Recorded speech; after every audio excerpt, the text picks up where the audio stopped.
Hello दोस्तों, मैं मनीष कुमार गुप्ता गोल factor में आपका स्वागत करता हूं। आज 21 जुलाई और 21 जुलाई का डेली करंट अफेयर हम डिस्कस करेंगे। तो पहली न्यूज़ है, केंद्रीय मानव संसाधन विकास मंत्री रमेश पोखरियाल ने मानव दर्पण नामक पहल की शुरुआत की है।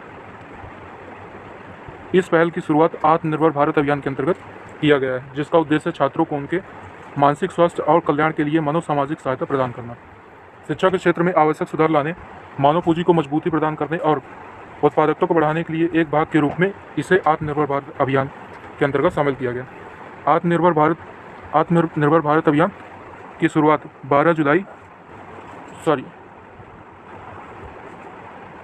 12 मई को प्रधानमंत्री ने की थी। सेकंड है, वायुसेना के कमांडरों का सम्मेलन AFCC का आयोजन 22 से 24 जुलाई में प्रारंभ होगा। AFCC का फुल फॉर्म क्या है? Air force communication command. इस सम्मेलन का उद्घाटन रक्षा मंत्री राजनाथ सिंह करेंगे। 3 दिवसीय सम्मेलन का आयोजन वायुसेना मुख्यालय वायु भवन नई दिल्ली में होगा और इसकी अध्यक्षता RK Bhadauria air chief marshal करेंगे।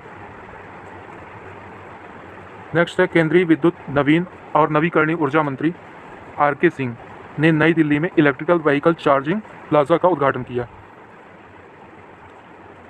केंद्रीय मंत्री ने EESL यानी कि एनर्जी इफिशिएंसी सर्विस लिमिटेड और USAID यानी कि United state agency for international development की संयुक्त पहल indoor air equality for safety efficiency में सुधार के लिए एयर कंडीशनिंग व्यवस्था को और सक्षम बनाने की प्रणाली भी लॉन्च की है।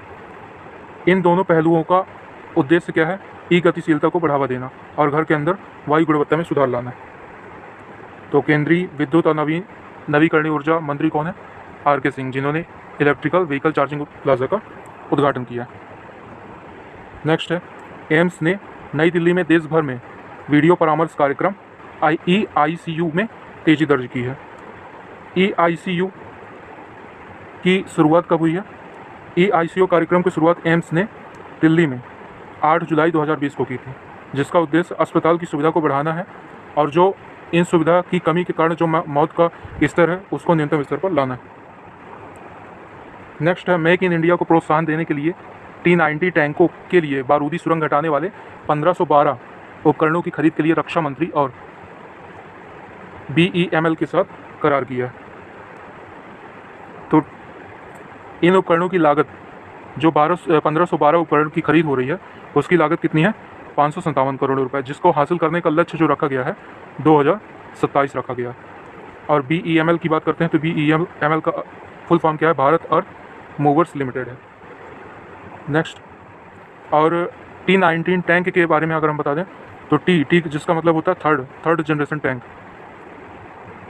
जो कि रूस में बना था और जिसकी खरीद भारत ने की थी। जोरम मेगा फूड पार्क 5,000 लोगों को रोजगार और 25,000 किसानों को लाभान्वित करेगा। ये किसने कहा है? हरसिमरत कौर बादल ने कहा है। जोरम मेगा फूड पार्क कहाँ स्थित है? मिजोरम के कोलासिब जिले में स्थित है। भारत को एक सुदृढ़ खाद्य अर्थव्यवस्था और विश्व की फूड फैक्ट्री बनाने के लिए सरकार ने खाद्य प्रसंस्करण और मेक इन इंडिया का प्रमुख क्षेत्र बनाया है। मेगा फूड पार्क योजना के तहत भारत सरकार 50 करोड़ की वित्तीय सहायता प्रदान करती है। कोई भी अगर फूड पार्क बनता है तो वित्तीय सहायता के रूप में भारत सरकार 50 करोड़ रुपए देती है। वर्तमान में फूड पार्क की परियोजना की अगर हम बात करते हैं तो 19 फूड पार्क परियोजना कार्यान्वित है और ये है जोरम मेगा फूड पार्क, जो कि मिजोरम के कोलासिब जिले में स्थित है। नेक्स्ट है, पर्यटन मंत्रालय ने देखो अपना देश श्रृंखला के तहत आध्यात्मिक त्रिकोण महेश्वर, मांडू और ओंकारेश्वर के नाम से 42वें वेबिनार का आयोजन किया। तो इसका उद्देश्य क्या है? देखो अपना देश श्रृंखला के तहत 42वें वेबिनार का आयोजन, जिसमें मध्य प्रदेश के 3 पर्यटन स्थल महेश्वर, मांडू और ओंकारेश्वर, जिसका उद्देश्य है एक भारत श्रेष्ठ भारत के तहत भारत की समृद्ध विविधता को प्रदर्शित करने का प्रयास किया। इस वेबिनार में मध्य प्रदेश स्थित महेश्वर, मांडू और ओंकारेश्वर के आध्यात्मिक त्रिकोण के तहत आने वाले गंतव्यों के मनोहर प्राकृतिक छटाओं की समृद्धि का प्रदर्शन किया गया है। तो आइए देख लेते हैं महेश्वर कहाँ स्थित है? खरगोन में। और ये कहाँ? नर्मदा नदी के किनारे स्थित एक पवित्र धार्मिक स्थल है। महेश्वर महेश्वर की साड़ियाँ यानी कि साड़ी लूम के लिए फेमस है। और क्या है, देवी अहिल्या ने महेश्वर को होलकर वंश की राजधानी बनाई थी। देवी अहिल्या होलकर। देवी अहिल्या एक मराठा थी जिन्होंने महेश्वर को होलकर वंश की राजधानी बनाई थी।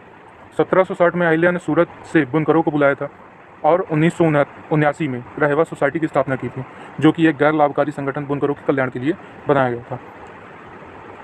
और यहाँ महेश्वर में और क्या चीज़ें हैं, महेश्वर में अहिलेश्वर मंदिर है और इसी के पास एक विठल मंदिर भी है जो कि बहुत प्रसिद्ध है। सेकंड है ओंकारेश्वर। ओंकारेश्वर कहाँ स्थित है? खंडवा में।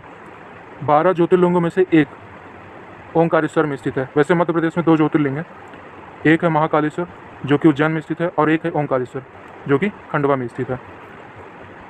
ओंकारेश्वर में 33 देवता हैं जिनमें दिव्य रूप से 108 शक्तिशाली प्रभावशाली शिवलिंग स्थित हैं। ओंकारेश्वर की खासियत क्या है? यह ओम के आकार का है और कहा जाता है ममलेश्वर मंदिर के बिना ओंकारेश्वर की यात्रा अधूरी है। और यहाँ के स्थानीय लोग जो है मानते हैं कि शिव हर रोज़ यहाँ विश्राम के लिए आते हैं और शिव और पार्वती जी के लिए पासा के खेल की व्यवस्था भी की जाती है।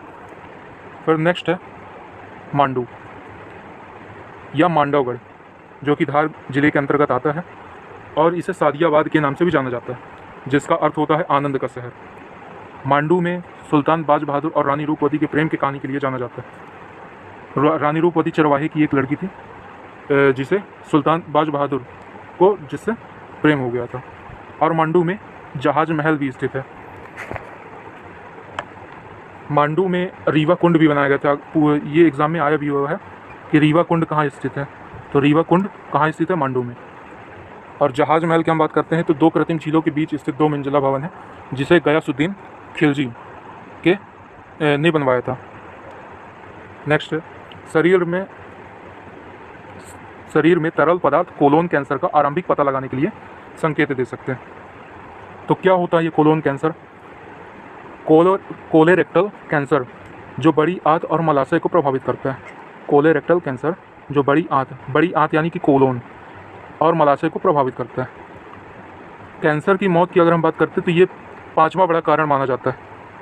और चूँकि ये कोलोन कैंसर कहाँ होता है? बड़ी आंत में, और देरी से पता चलने के कारण स्वास्थ्य होने की संभावना बहुत कम रह जाती है।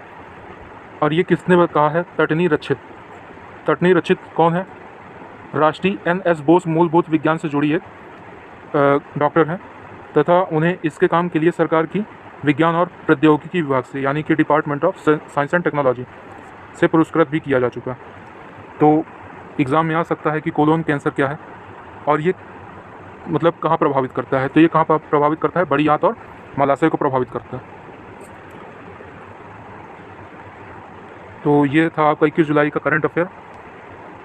अगर आप नेक्स्ट अपडेट चाहते हैं यानी कल का करंट अफेयर को, तो हमारे चैनल को सब्सक्राइब कर लीजिए और हाँ, बेल आइकन को दबाना बिल्कुल भी नहीं भूलिएगा ताकि हम जब भी नेक्स्ट अपडेट अपलोड करें तो आपको अपडेट मिल सके।